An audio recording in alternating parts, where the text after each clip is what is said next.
pretty great place. This is for Cottage Grove, the police department. Laws to keep everyone safe, and you know what? It worked. Turns out that if you build a country with borders, a military, and a well-regulated law enforcement, prosperity won't be far behind.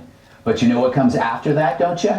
Complacency, a false sense of security, then decline, followed by destruction.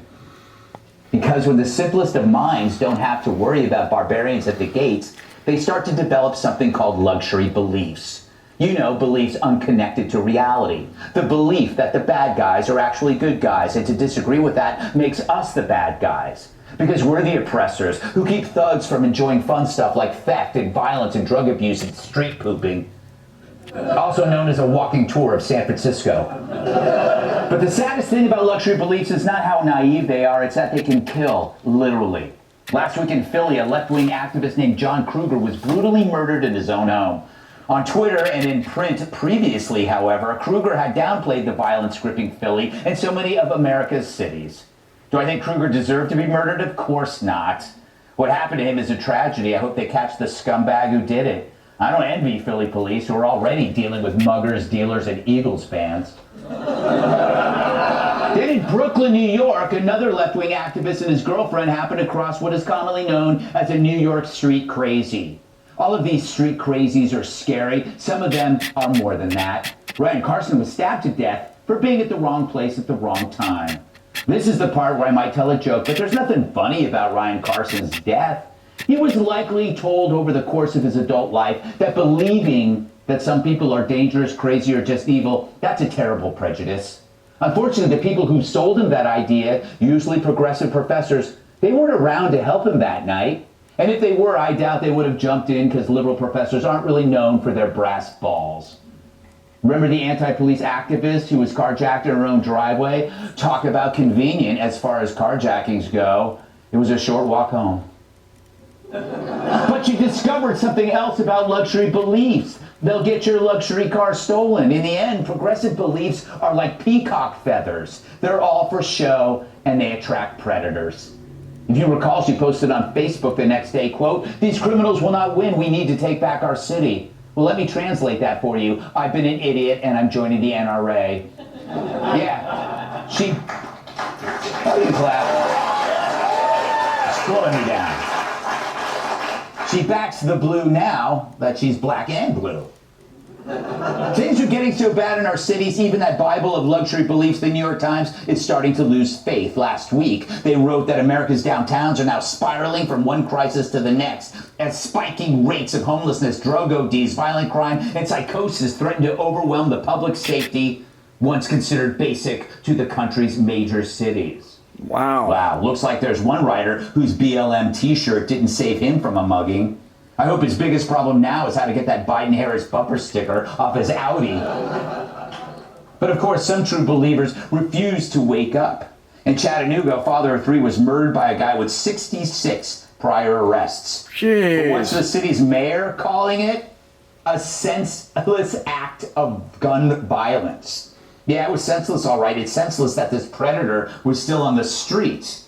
And Mayor, that's not gun violence. That's criminal behavior sanctioned by the blind faith of an activist who holds political office. Now, we all know that in the church of luxury beliefs, the high priests are the Washington Dems. They don't just preach this stuff, they enforce it and unknowingly put their own lives at risk, which is one way of getting them out of office. So you think that when reality reaches one of them, their pals might start to question a bit. Democratic Congressman Henry Cuellar just had a gun shoved in his face by three young carjackers, who, by the way, remain at large. I hate that phrase, remain at large. And they're little immigrants. They should be easy to find. Homeless camps in America. Of course, carjackings in our nation's capital are up 106%. The only deterrent is the traffic. When asked about it by Peter Doocy, White House flack Karine Jean-Pierre had this reassuring response. So, if President Biden's policies are helping bring crime down, would he be comfortable with somebody borrowing his Corvette and parking it on the street overnight in Southeast DC? I'm not going to get into hypotheticals. I'm just going to get into the facts about what this president has done. If a member of Congress is not safe on the streets of the nation's capital, who is? Look, we're grateful and relieved that the congressman is unharmed. We understand what communities are going through across the country. not just in D.C. There's always going to be more work to be done. Great answers. She's the Baghdad Bob of the Beltway. She's always says there's more work to do about everything, meaning we've done nothing about it, but we'll get to it after we paint the White House like a rainbow. So while the Dems ignore all this, the rest of us aren't. Look at our nation's retailers. If you want to know where not to move to, just look where Target is closing stores. Wow. It's ironic that a store called Target has to close because of violence. Seattle, SF, Oakland, Portland, New York. A closed Target is like a waved white flag. You win, scum. Look, the Dems can only outrun reality for so long, especially if you're built like this. And while the Republicans have their faults, at least they live in the real world. And it's a world that recognizes that luxury beliefs are more than dumb, they're fatal. So will things finally change when progressives realize what's killing them is progressivism? For the progressive filter denies reality and instructs you to throw caution to the wind, since caution is discriminatory and therefore racist. Crossing the street to avoid a gang of thugs, that makes you a bigot. You should risk getting stabbed just to show that you're an ally. Fact is, we saw this ahead of time. And what did the libs say? You listen to conservative media, you would think that, entire cities are just, embroiled in fights and fires and whatever. We went out and had a great dinner in New York City tonight.